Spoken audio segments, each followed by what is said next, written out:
In his final State of the Union, President Obama was talking about the need in our nation for a new politics. And he said, "We the people." Our Constitution begins with those three simple words. Words we've come to recognize mean all of the people, not just some. Now, when I heard that, as a Native man, I had to stop and ask when. I've read our founding documents, I've studied our history, and I had to question, when did we decide as a nation that we the people actually means all the people? Literally 30 lines below the statement, all men are created equal, the Declaration of Independence refers to natives as merciless Indian savages, making it very clear the only reason our founding fathers used this inclusive term, all men, because they had a very narrow definition of who was actually human. Now, a few years later, our founding fathers wrote another document. They started this one with the words, "We the people of the United States." This, of course, is the preamble to the Constitution. However, if you read just a few lines later, down to Article 1, Section 2, section of the Constitution that defines who is and who is not covered by this Constitution, the first thing you will note is it never mentions women. Second, it specifically excludes natives. And third, it counts Africans as 3/5 of a person. So who's left? Well, white landowning men is who could vote. Now we have to ponder this for a moment. The reason our Constitution was written, the purpose of our Constitution is to protect the interests of white landowning men. So today we act shocked that women earn 70 cents to the dollar. This shouldn't shock us. Our Constitution's working.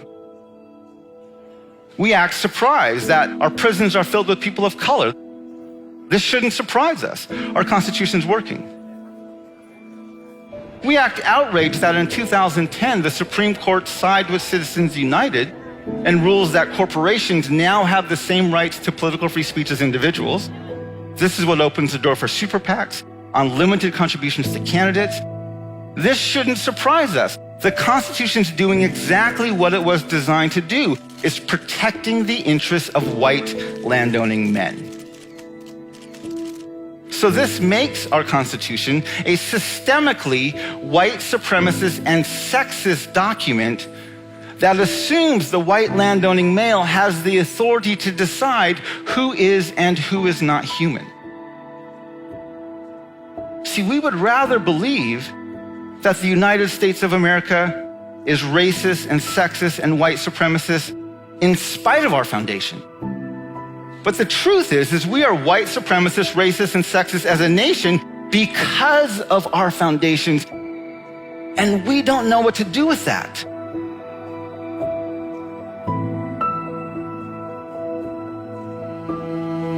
There's an Aboriginal leader named George Erasmus, and he says where common memory is lacking, where people do not share in the same past, there can be no real community.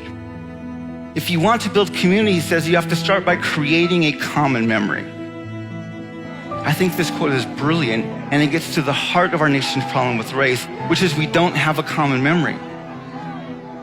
We have a white majority that remembers a history, a mythological history of discovery, expansion, exceptionalism, and opportunities. And we have communities of color that have the lived experience of stolen lands, broken treaties, slavery, Jim Crow laws, segregation, boarding schools, ethnic cleansing, genocide, internment camps, mass incarceration, and families separated at our borders. We have no common memory, and I think we all can agree that community on a national level is absolutely in the pits. I'm proposing that the United States of America needs a national dialogue on race, gender, and class. A conversation on par with the Truth and Reconciliation Commissions that took place in South Africa, in Rwanda, and in Canada. If we can acknowledge the vile racism, sexism, colonialism, and white supremacy that our founding fathers embedded deep into our foundations, we might just be able to leave a different legacy for our children's, grandchildren's, grandchildren's, grandchildren. A legacy that for the first time, we the people might actually mean all the people.